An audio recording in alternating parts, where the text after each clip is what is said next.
We're going to begin. Thank you so much for joining us. Today we're going to talk about Senate Bill 98 and Education Code 43509. If you change the slide there, Susan, I know it's a little bit lapsed. And what we're going to do is talk about the trailer bill and the impact of the trailer bill regarding California's accountability system for the 2021 school year. We'll talk just very briefly about the California School Dashboard, state and local indicators, the impact of the local control and accountability plan, the creation of the learning continuity and attendance plan, and we'll refer to it as that, and also the learning continuity plan, and the budget overview for parents. So with the bill, the language says that the California School Dashboard will not be published in December of 2020 based on performance data of state and local indicators. That's just the state and local indicators, and the language talks about it will post access to reliable data taken through and from the CalPADS and DataQuest. But state and local indicators will not be published in the dashboard, and we can talk about that as well.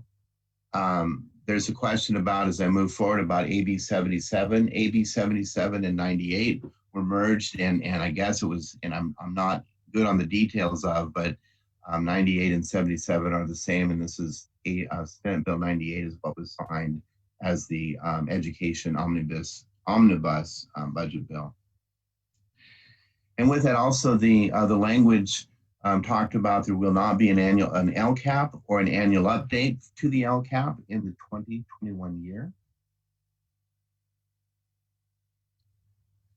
And it separates the development and the adoption of the budget overview from parents from the development and the adoption of the LCAP in 2021.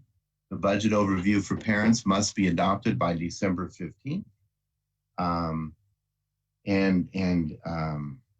It still maintains the public hearing requirements and adoption. That is 2 meetings of public hearing and adoption. And just know that we recognize that the language in 52064.1, which is talking about the contents of the budget overview for parents, refers specifically to the local control and accountability plan, or the LCAP. And we know that there's a disconnect in that language, and that is being addressed. And we'll have more of that as we move forward. But just to know that it is due by December 15th, that it's tied to the second interim. We'll show you a comparison chart later on in the program, as it were. And again, we know that the language is a disconnect as it is now, and we're working on that as well. Senate bill, which is my understanding is the governor approved that either last night or this morning, establishes Ed Code section 43509 and the learning continuity and attendance plan, or the learning continuity plan, and that's that requirement for the 2021 year. The template is to be developed by the California Department of Education in consultation with the executive director of the state board.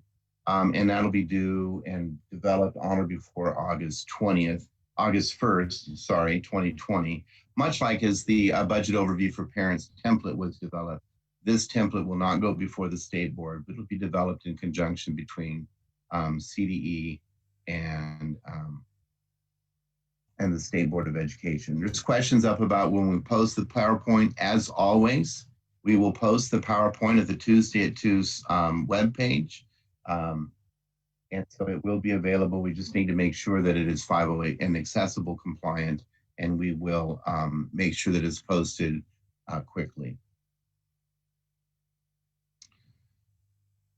So let's talk about the learning continuity and attendance plan in general, and just know that we're looking at the dates and the process, of the learning continuity and attendance plan.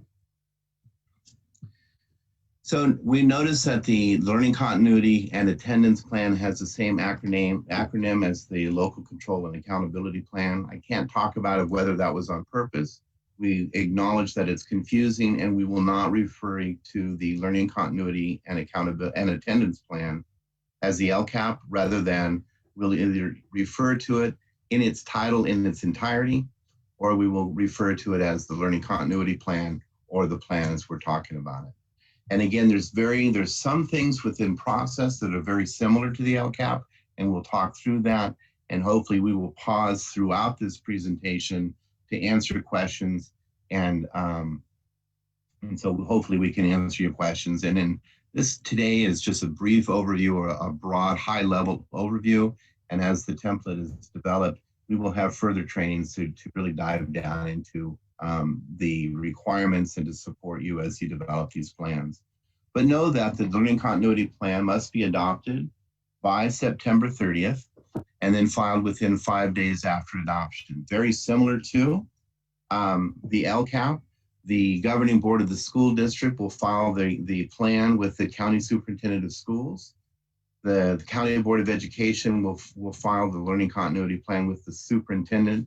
And as with the LCAP, county superintendents of schools with a jurisdiction of a single school district will also file those plans with the CDE or the superintendent. And then charter school will file the Learning Continuity Plan with its charting authority and the county superintendent of schools, unless, of course, the county superintendent of school is the authorizer, and then obviously it would just be for them. So now I'm going to hand this over and we're going to talk a little bit about the stakeholder engagement process. And with that, I'll introduce Lydia and I'll let her introduce herself as well. Hey everybody, thank you, Jeff. I get to talk about the stakeholder engagement piece, and I just want to start by saying you'll see a lot of familiarity with what you already do with the LCAP. As we said, this is an overview of the new requirements for the plan. But we want to remind you that a lot of this is similar in process to the LCAP. And so this slide just really provides the context for that. You'll see the consultation piece, the efforts to solicit recommendations from the public, the plan to the PAC and ELPAC piece, the public hearing, and then the adoption at a public meeting. Those are all very familiar to you, and we just want to draw that comparison. One thing that is unique that you want to note here is, of course, because of the impacts of the pandemic and the need and effort and desire to reach all stakeholders here, there is some language within the bill about options for remote participation and efforts to reach stakeholders who do not have internet access or who may speak languages other than English. And so that's just kind of a big picture, literally, of this stakeholder feedback requirements within the new language here. Moving forward, you'll see on the next slide the requirement for consultation, just like with the LCAP. LEAs under the new plan have to consult with teachers, principals, administrators, other school personnel, the local bargaining units, parents, and pupils when developing the learning continuity plan. And then the language in the bill that Jeff mentioned includes specific requirements in this area. And one of those, of course, is the requirement to solicit recommendations and comments of members of the public regarding the specific actions and expenditures proposed to be included in the plan. And of course, when I say plan, I'm referring to Learning Continuity Plan. Moving forward, you'll see the requirement to notify members of the public about the opportunity to submit written comments, again, regarding the specific actions and expenditures proposed to be included in the Learning Continuity Plan. Again, that note is just a reminder, like we said in the previous overview slide, that there's a real emphasis here and a desire to reach out, right? And to acknowledge that in some cases we aren't able to participate in person. And so there needs to be an option for remote participation. So it says, LEAs shall provide options for remote participation in public hearings and include efforts to solicit feedback and to reach pupils, families, educators, and really the stakeholders who do not have internet access or who speak languages other than English. And so that piece, the accessibility piece, is in there as well. Moving forward, there's still a requirement to present the plan to the PAC that we know as the Parent Advisory Committee and to the English Learner Parent Advisory Committee as applicable. separately for review and comment. This applies to districts and COEs. Superintendents of school districts and COEs must respond, as you know, in writing to comments received from these committees, just like with the LCAP process. So again, a lot of similarities in the process requirements. Moving forward, LEA shall present the learning continuity plan at a public hearing for review and comment, again, like the LCAP, and the learning continuity plan shall be adopted at a governing board, it's public meeting after, but not on the same day as the public hearing, right? And so again, these slides capture an overview of those requirements for stakeholder engagement within the learning continuity plan. And if you move forward to the next slide, my colleague Ray Dean will be talking more about the submission and review process. Good morning. My name is Ray Dean Girola, and for the next several slides, I will be discussing, like Lydia said, the submission and review process for the learning continuity plan. So as was stated in a previous slide, and this is not different from all of your experience with the LCAP, the learning continuity plan is to be filed no later than 5 days after its adoption. And the school districts, as usual, would submit to COE, their COE. COEs would submit their plan to the California Department of Education, and charter schools would submit their plan to their chartering authority. This last bullet on this slide is to show that the reviewing authorities are not approving the learning continuity plan, but rather, next slide, those reviewing authorities may submit recommendations in writing for amendments to the plan, and that needs to happen by October 30th. If there are recommendations given, then the governing boards of districts and COEs will need to consider the written recommendations at a public meeting within 15 days of receiving those recommendations. Charter schools are not included in the review and recommended language in the SB 77. And then as usual for the LCAP, LEAs must prominently post the learning continuity plan on their homepage of their website. And again, that is consistent with what happened in the past with the LCAP postings. And I will turn it over to Jeff for questions and answers. Thanks, Radine. So there will be a little bit of silence and dead air, if you will, as we go through these questions, and I can make sure to try to answer as many as possible. There's a couple questions that talk about the timeline and the adoption of the learning continuity plan, and asking if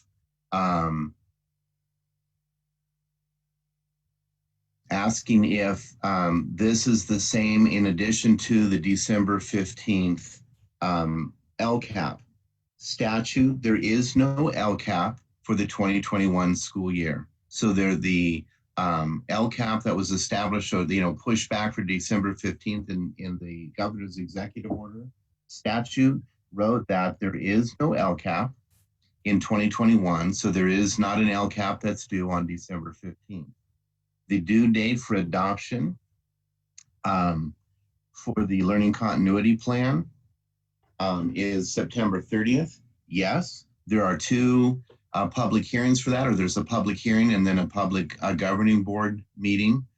So that's 2 sessions from August 1st until September 30th.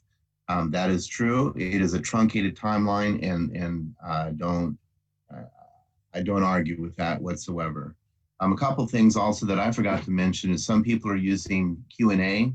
I'll try to get to those as I pass it on, but if you would use the chat, it's easier for us to see and to be nimble in answering the questions. So there is no LCAP in 2021. There is no December 15th LCAP. The learning continuity plan contents is completely different from what was in LCFF statute and the priorities. We'll get that out as well. There is no annual update to the LCAP, as I stated early on. So there's no LCAP. There is no annual update to the LCAP in 2021. There is a budget overview for parents that does still require two public meetings. One is as a hearing, and then an adoption at a separate meeting. And that is by December 15th. There are two required meetings to adopt the learning continuity plan. And again, that applies to all charters, school districts, and county offices of education. You guys are firing some good questions at me, so I'm just going to pause for a minute and look through these, and give me a second, and we'll come back and answer some more if we can.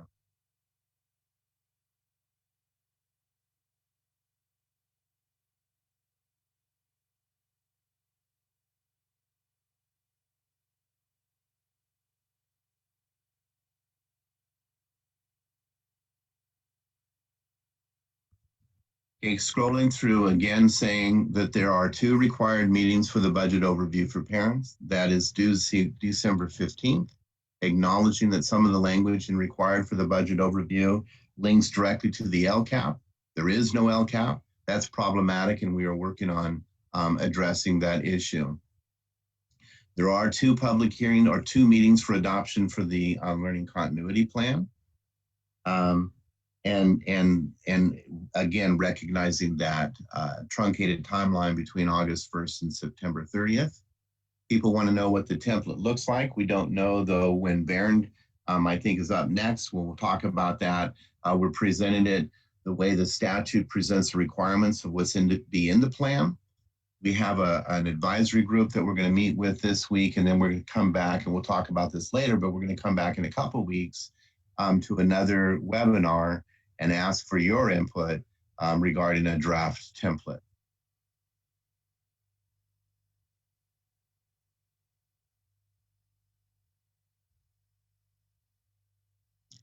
Scrolling through, I'm going to mute my mic and I'll be with you in just a moment.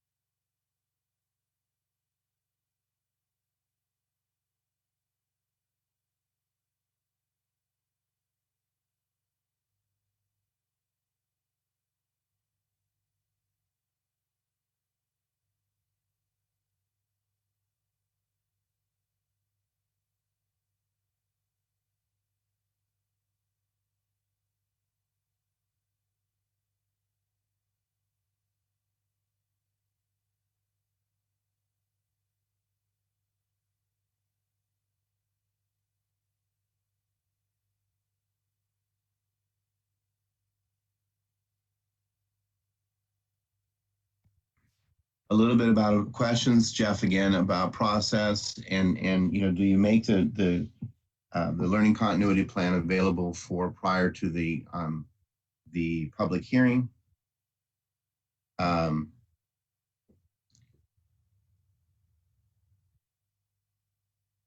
public hearing will be posted as consistent with the Brown Act, will be posted 72 hours in advance, and that gives that the opportunity for public to comment on the plan itself as it would be presented to the PAC and the LPAC as applicable.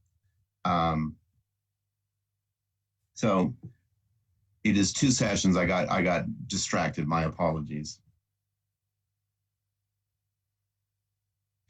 There's a lot of questions and comments about the timeline. I don't disagree with you, the timeline. We all recognize that it is a very truncated timeline. Some of you will have some of that information. You have relationships with your community and receive that feedback. But it is a truncated timeline. It is going to be available by August 1st, and it is due by September 30th. There's a question about school site council, not school site council, well, school site councils and single school districts and charter schools. And this is a different topic, but I'll say this once, probably more than once, but because there is no LCAP, that means single school districts and charter schools cannot use their LCAP to meet federal planning requirements for the 2021 school year. So no LCAP in 2021. That means single school districts and charter schools will need to develop a school plan for student achievement to meet federal school planning requirements, and with that would need to convene a school site council. Please don't flood the inbox with questions about that. We will send information about that, but just that was there and saying, so how do we do that? Charter schools will submit to their authorizing authority and to the county office, unless, of course, the county office is their authorizer, then that would be just their reporting requirements. And that's consistent with the overall charter school reporting requirements. A public meeting, yes, is a public hearing, is a board meeting, and then a public board meeting for adoption. The template will be available on or before August 1st, consistent with statute.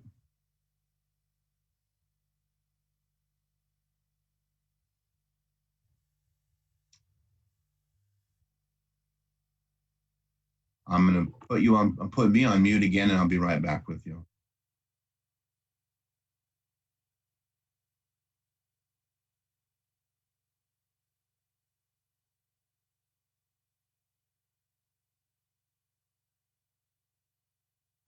We'll talk about the contents of the plan, and I'm going to move on here in just a minute. But there are no, I just want to reiterate, as Radine said, that that the county offices, if you will, the normal LCAP, the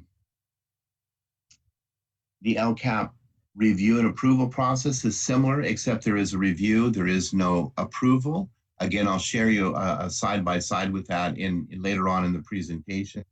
But you will still submit as you would if to the school districts, to the county offices to the CDE, and then charter schools to their chartering authority.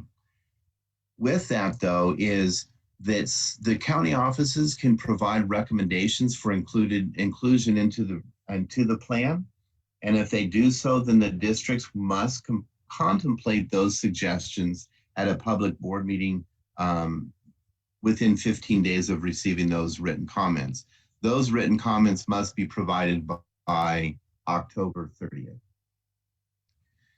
Charter schools are not contemplated in that language, and so the authorizing authority does not provide written recommendations. It's county offices responding to school districts, the CDE or the superintendent to the county offices.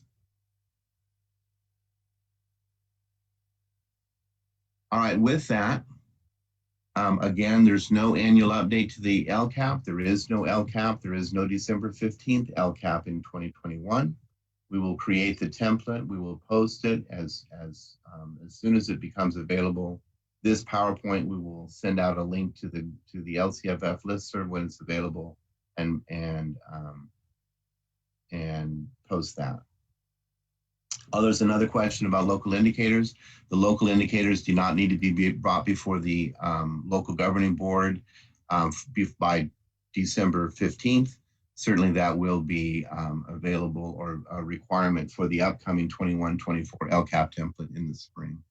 So with that, if we could move on to the learning continuity and attendance plan on the next slide, please. And just know that as we go through this doesn't match in order of statute. We've matched this in an order that we think might flow well with a template. Again, we are providing this actually it's the LCAP redesign advisory group that we're asking them to come back to and provide us some input this week. Then we'll respond to those input next week, and the week of July 13th, we will have another webinar and seek your feedback and show you the template and ask your thoughts about that as well. So with that, I'm going to hand that over again. These are statutory requirements, and I'll hand this over to Bernd. Again, we'll have the opportunity to answer questions again later. Thank you so much. Bernd? Thank you, Jeff. Again, this is Baron Reynolds, and I'm going to be discussing the overview for the learning continuity and attendance plan. Next slide. So statute requires to provide a brief overview of how the LEA will provide continuity of learning and address the impact of COVID-19 on pupils, staff, and the community. Stakeholder engagement. Statutory regulations are requiring a description of the options provided for remote participation in public hearings and the efforts made to solicit stakeholder feedback, including efforts to reach students, families, and other stakeholders that do not have internet or speak languages other than English. Instructional offerings. A description of the actions the LEA will take to offer classroom-based instruction whenever possible, with an emphasis on students who have experienced significant learning loss due to school closures in the 1920 school year, or are at a greater risk of experiencing learning loss due to future school closures. Mental health and social and emotional well-being, a description of how the LEA will monitor and support mental health and social and emotional well-being of people and staff during the school year. The description may include any professional development and resources that will be provided to pupils and staff to address trauma and other impacts of COVID-19 on the school community. School nutrition, a description of how the LEA will provide meals for pupils who are eligible for free or reduced price meals for pupils participating in both in-person instruction and distance learning as applicable. I'm going to now hand this off to Heather Bell, who will discuss distance learning program requirements. Thank you, Baron. Hi, everybody. This is Heather Bell. So as you saw, Baron was kind of talking about some of the pieces that are included in the learning continuity plan, some of which is related to classroom-based learning. The pieces that I'm going to be talking about are specific to the distance learning program. So these are some of the things that need to be addressed in the learning continuity plan about the distance learning program that the LEA will provide. So part of what needs to be described is the description of the new roles and responsibilities of affected staff, right, as a result of COVID-19, and what professional development and resources will be provided to them to support distance learning. This is new to a lot of them. So what are we going to do to help them understand what to do to help these children? So also there's going to be a description about the continuity of instruction.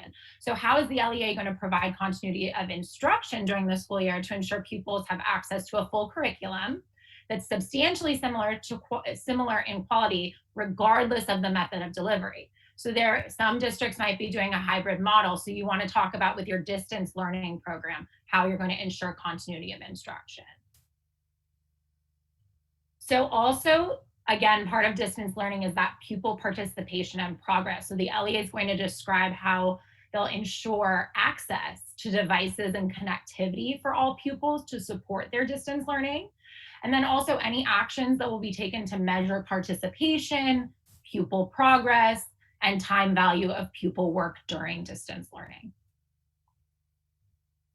And then also a key piece is pupil engagement and outreach, right? So a summary of the steps the LEA will take to ensure that pupils are engaging in the distance learning and how they're going to reach out to those students who are not. So you would want to include procedures for tiered re-engagement strategies for pupils who are absent from distance learning, and also outreach to pupils and their parents or guardians, including in languages other than English, when pupils are not meeting the compulsory education requirements. So if they're not engaging and they're not meeting requirements, how are you going to reach out to them?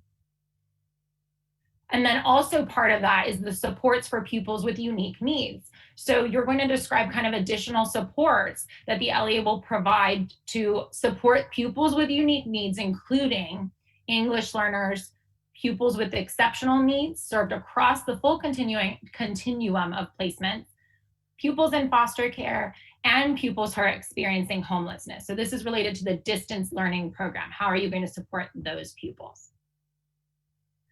Next piece is talking about pupil learning loss, right? So this piece is talking about a description of how the LEA will address pupil learning loss that has resulted from COVID-19 during 2019-20, and then also learning loss that could potentially happen during 2020-2021 school years.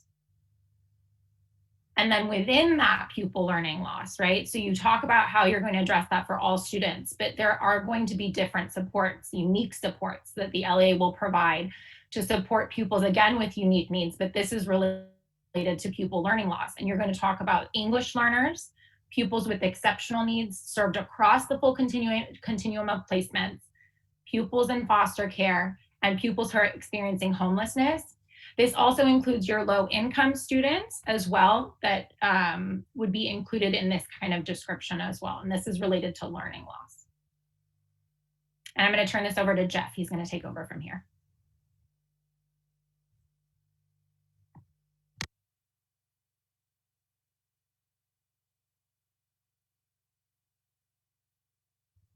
All right, there's a little button that says unmute. Sorry about that.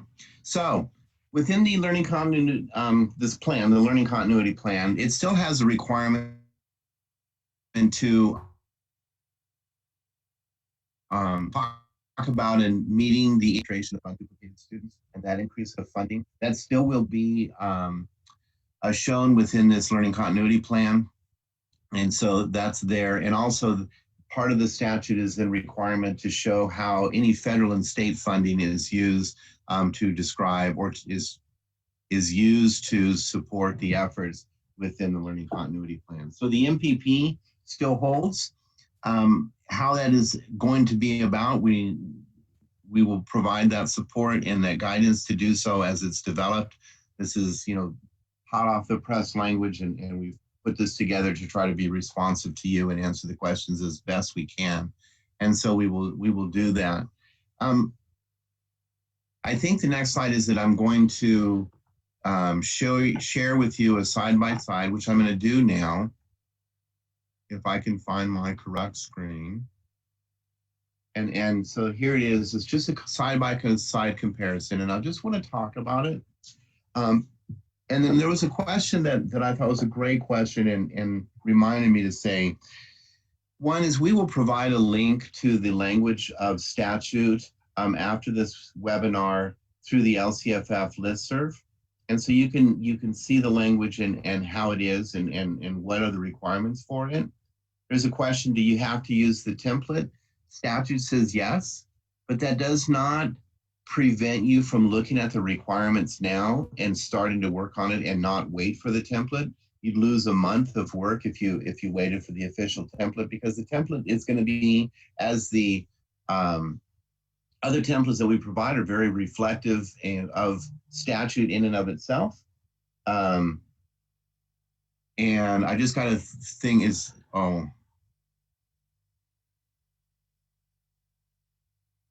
folks aren't seeing my screen. A little, again, technical difficulties are me. I didn't hit the share button. Can y'all see it? Don't all answer it. I'm assuming that you can see it now because I hit share. But with that, you can look at the statute, and with the statute, you can see the requirements of the learning continuity plan and begin that work now. And then as that work is developed, you can bring it into the plan itself, into the template itself. So let's go back and just kind of look at the side-by-side of the continuity plan and the LCAP. Is there an annual update? There is not for the continuity plan. Plan summary, not in the continuity plan. You can see it, and I'll go through this. So I'd like to talk about the CSI prompts, and we again acknowledge that because to the CSI plan approval is by the State Board of Education, and we have included those prompts in the LCAP to have the SEA approve the CSI plans by proxy through the LCAP process. Without an LCAP, that's a consequence now that we are looking at and how to do that. The stakeholder engagement for both plans and for the continuity plan is very, very similar to that which is required in the LCAP. And we've gone through that. And as we look through this and go through this, we can go back to some slides and talk about it to best meet your needs or try to meet your needs. What's not in statute are goal statements for the learning continuity plan. And there are no the why statements, that whole development of GOLF, which would be in an LCAP, is not in the continuity plan. There are certain requirements that Barron went through. So there are actions and expenditures in the LCAP. I mean, there are in the LCAP and also in the continuity plan. And the metrics, there are some, and this is I just found out yesterday that it is SB 88. They are the same language. Is you measure what's required for the student outcomes and how you're doing with the distance learning, but they're not tied directly to the LCFF state priorities. So that's why it's, as you can see that, and we'll make this document available to y'all as well. There's no goal analysis. There is no annual update in the learning continuity plan. You still do need to meet the increase for improved services. And here's something that's new within the learning continuity plan, is to address specifically students that are experiencing homelessness. If within the LCAP that population was a numerically significant population, they would be addressed within the LCAP in general, but they are called out specifically in the continuity plan. There are no expenditure tables in the continuity plan. You can see this. I don't know if I need to go through each line or not, but we'll look at it. I think that the big thing here, looking down at the bottom, is and I just, pardon me, you will address learning loss from the 2019 through 21 school years as a result of COVID-19. How to monitor and support mental health, that's new for this plan, that's not in the LCAP. And then professional development, specifically for COVID-19 as related, is required as well. Pupil engagement and outreach is for both. School nutrition is specifically called out in the learning continuity plan. And then federal funds and state fundings is, if you use it to backfill funding or if you're using it to support the plan, it's required. In general, it is not required in an LCAP unless you're using it to address specific ESSA title funds. I think I started at the second half of the document. Let's go up to the front and talk about the process again.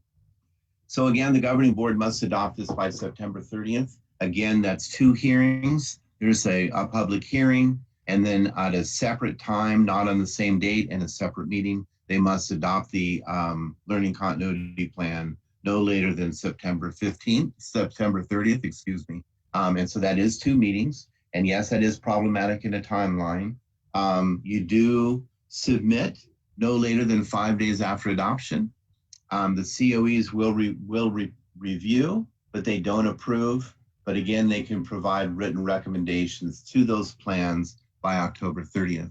And if they do, and that is kind of very similar language to the August 15th deadline with an LCAP. As a reviewer, you could provide some feedback officially in a letter by August 15th. And if you did that, those LEAs then would need to consider those recommendations at a public meeting within those 15 days. So that language is still there for the learning continuity plan. And so that is very similar.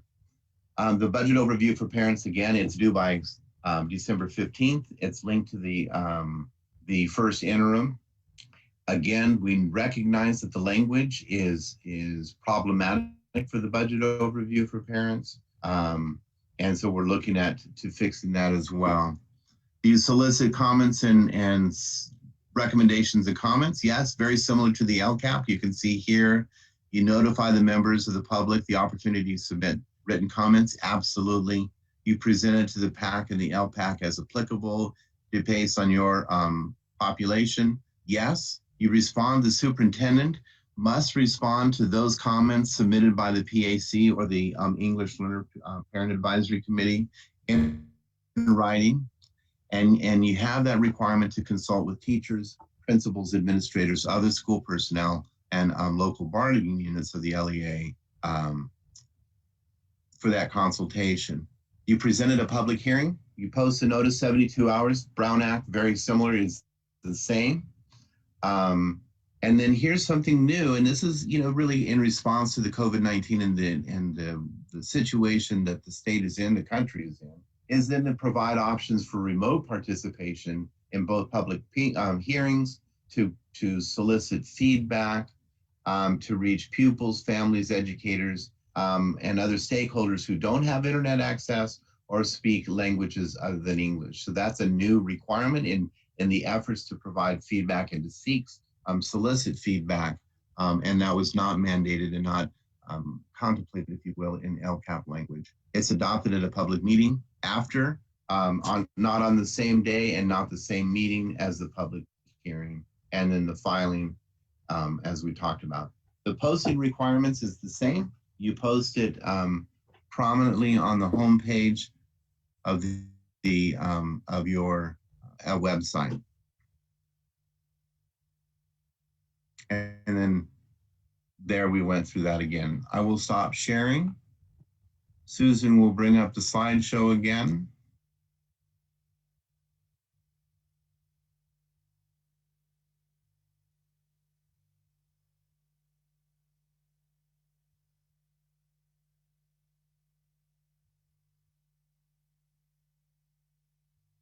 And put that in mode. Okay, so as you saw today that we and then I'm going to come back before we go to we'll answer questions again as much as we can. There will be a little bit of dead air as we look through this.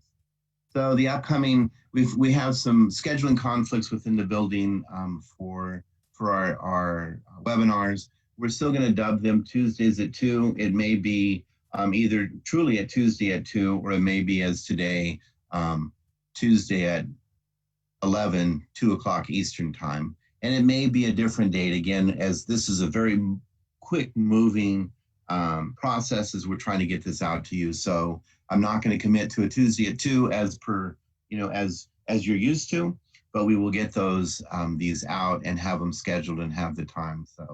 So as you can see, the week of July 13th, we will respond to and share with you the learning continuity and attendance plan template, seek your feedback. And then from that, the following week, we'll dive even more into the weeds, if you will, and provide that support of what the expectations are, what the instructions might look like, and provide and bring in expertise from throughout the building to talk about other aspects of the plan that is required. So with that, if we go to the question and answer, just so you can leave those dates up, I don't care which. I'm going to silence my mic, and I'll be with you shortly.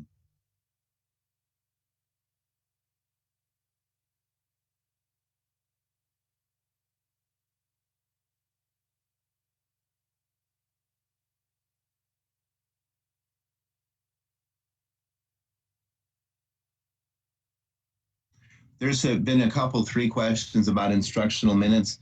That is a separate requirement and more technical, and we'll provide that. This is the overview of what's required in the plan, and so we will get that back out to there. And there's a request to put the dates back up, so we can do that.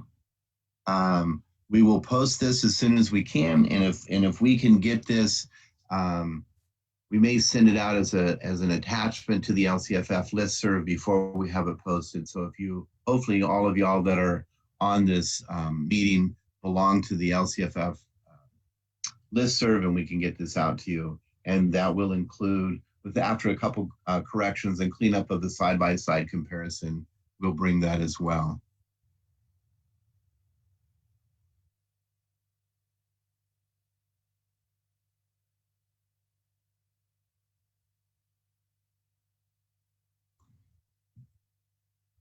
I would defer to my team if they see questions that I'm not missing or the things that we need to answer. I'll answer, just read them to me and I'll be glad to try to answer them.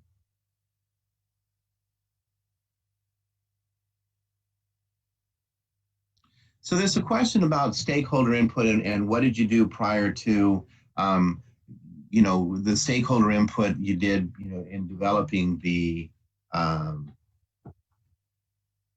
the developing of the LCAP, of the learning continuity planning, can you use stakeholder engagement to use prior to? I guess you can if it's applicable, right? But the learning continuity plan is so completely different from the LCAP.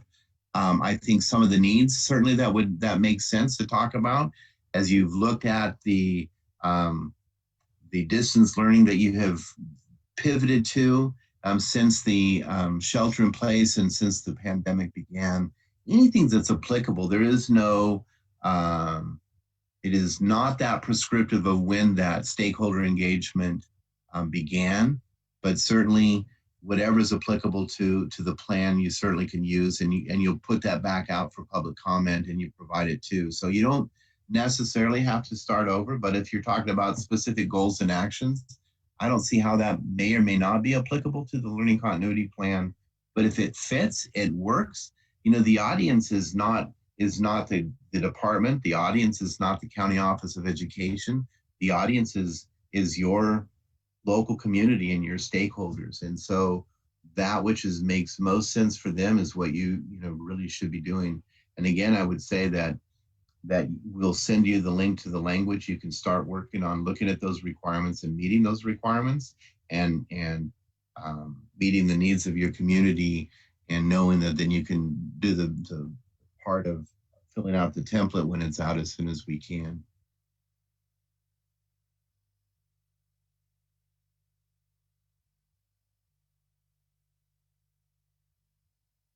There's a question about special education programs with county offices of education and where that fits. And I don't have that answer right now. It's a great question. And so we will make sure that we get that answered and make sure that we understand that answer and how that should be included in the learning continuity plan.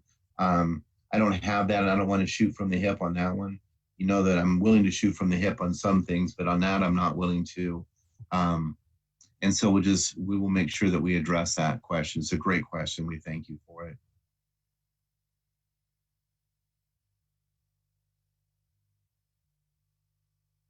So I'm going to share my screen for a second, and somebody asked for it too, though we'll post, they want to take pictures of the side by side. So I'm going to share my screen if I can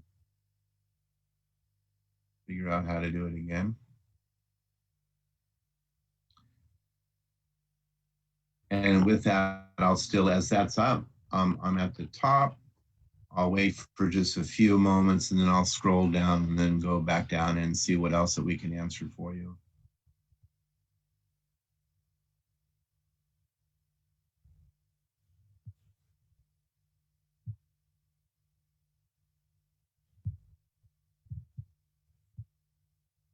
There's a question about the CSI prompts again, and so I'll try to do that if, again, the CSI prompts that were included in the LCAP was a way to meet the ESSA statutory requirements of having the State Board of Education or the State Educational Agency, which for us is the State Board, to approve CSI plans. Because we don't have an LCAP in 2021, we don't have that approval process, if you will, by proxy. And so at this point, we're looking at, and we'll work with State Board staff is to provide and to have a process, create a process to have the 2021 CSI plans approved appropriately. And it won't be through the learning continuity plan because that learning continuity plan does not meet, as it's developed, the school level and the federal school level planning requirements. And because the learning continuity plans are not approved, they're just reviewed. Again, that does not allow us then to use that process to approve CSI plans.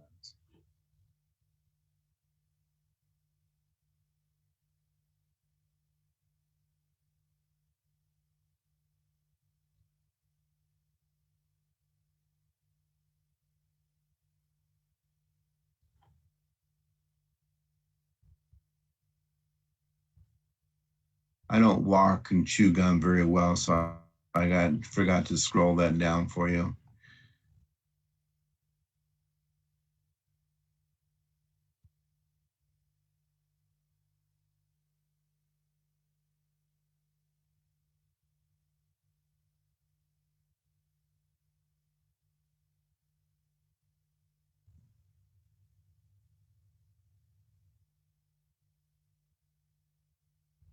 So here's a question. I like this one. I like most of the questions, or all of the questions. But when we do our stakeholder outreach to those who do not have internet, does using our social media platforms count? I would say it could count. It just talks about how are you taking alternative approaches to make sure that you reach everybody. And again, this is not so prescriptive, and we're not being so prescriptive, or trying not to be so prescriptive of you have to do X, Y, and or Z. But the intent of the language is to make the effort to reach people in your community that are not, speaking languages other than English and may not have internet. So if you feel like you're providing that in such a way to meet those needs, then absolutely, by all means.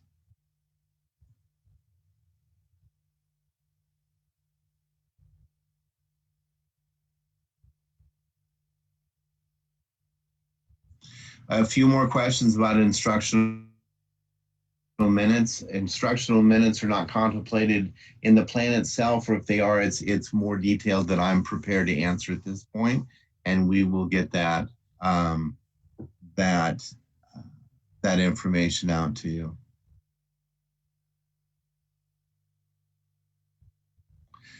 Here's a question of asking if the learning continuity plan is subject to UCPs. I don't know that answer. It's a great question. And it's something that has been brought up and is being looked at as we do this.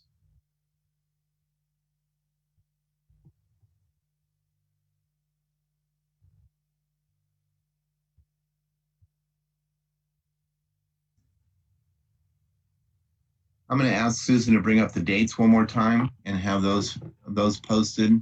And again, we'll take a few more minutes to look at some other questions. There's some questions about the federal addendum. The federal addendum is not tied to the LCAP as it were ongoing, and it is not tied to the learning continuity and attendance plan. And so any updates to the federal addendum for those who are already receiving those funds, those would be updated consistent with program requirements at the local level. They're not brought before the state board again. The federal addendum are only brought to the state board once for approval. Once approved from that point, they're not tied to any of the dates with the LCAP and or with the learning continuity plan.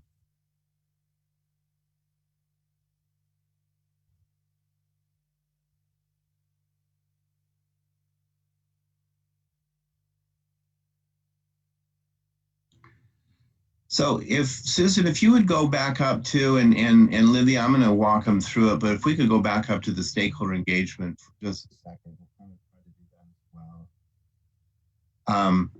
There's a question about the board meetings, whether or not they're regularly scheduled board meetings. The language does not contemplate that, right? There was that.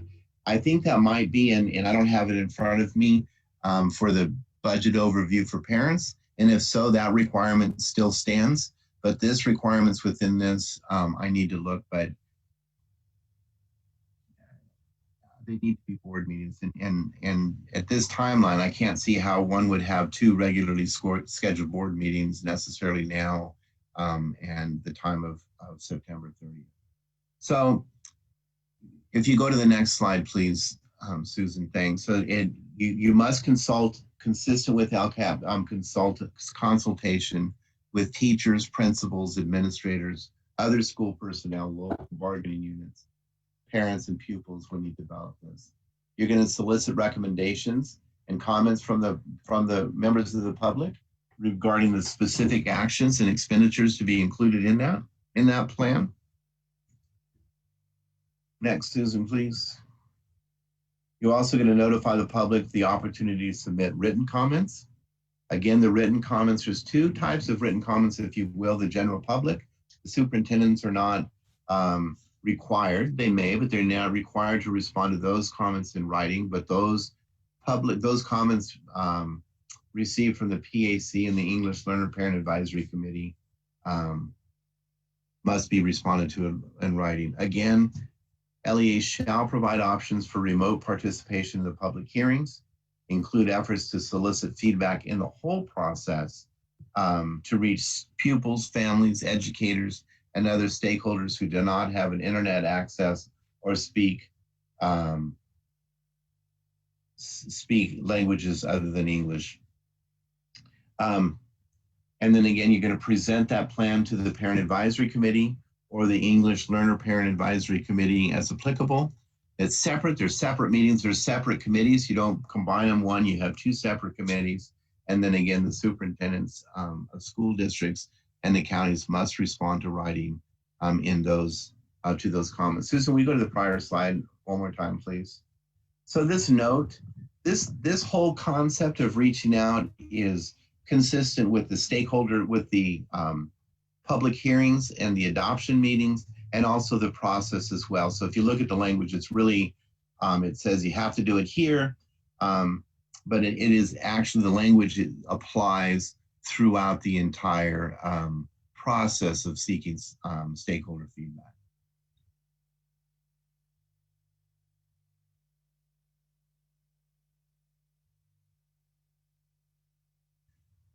There's a question about federal funds in the learning continuity plan. And that is that such that whatever funds that are used to to achieve the expectations and the goals, if you will, that's not a word, I mean, it's not an actual goal within the plan itself. I can't comment on 100% virtual learning option. I don't know that. Those are questions that we will, there's a lot of guidance, a lot of questions that you folks have, we all have, and we're seeking to answer those questions as well. I'm going to put myself on mute one more time. We're about to wrap this up. I'm going to just do one more perusal, if you will, of these questions.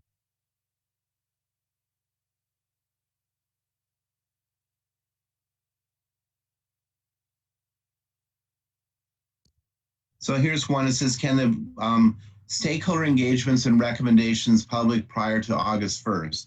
Well, you certainly can provide and seek input about what's required in the plan prior to August 1st, but you can't have the public hearing prior to August 1st because you don't have a template. And statute says that you must adhere to the template that's being developed. So the finalized plan is going to happen after August 1st and before September 30th.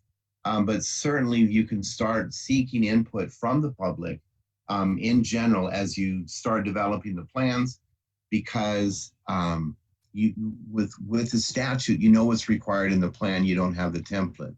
But as far as the public hearing, as one of the meetings prior to adoption, that can't happen before August 1st because you don't have a template, you don't have a plan. You certainly can start creating that, that engagement and getting those recommendations, but that you can't, it's just not possible to have that public hearing without a template and without a plan that's been approved by or been developed by the CDE and SBE.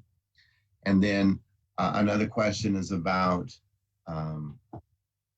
the budget overview for parents in that language. We just, again, saying, and we know that there's a disconnect between the statutory requirements in the budget overview for parents and how that is tied directly to an LCAP. And since there is no LCAP in 2021, that's problematic, and we're working to best address that, that hurdle, if you will.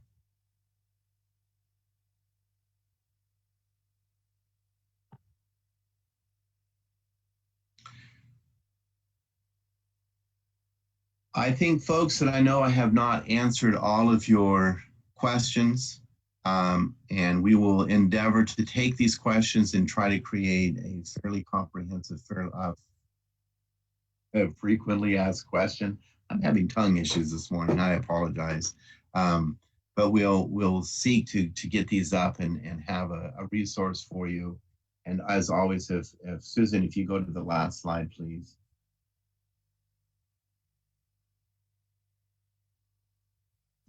You know where to reach us at LCFF. She's going to get there, but y'all know how to find us. I know that. Again, they're asking for a link to statute. As soon as we hang up or very soon thereafter, we will send a link through the LCFF listserv, a link to the statute, so you have that for reference. And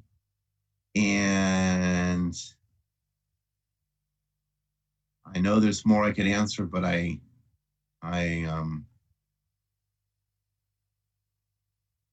again, we'll post this as soon as possible, and if we can send this out when it's ready to post, we'll send it out as an attachment, as a PDF through the listserv, so you don't have to wait for us to go through the posting process, which can take 3 or 4 days. But once it's available and ready for posting, we'll send it out again through the LCFF listserv.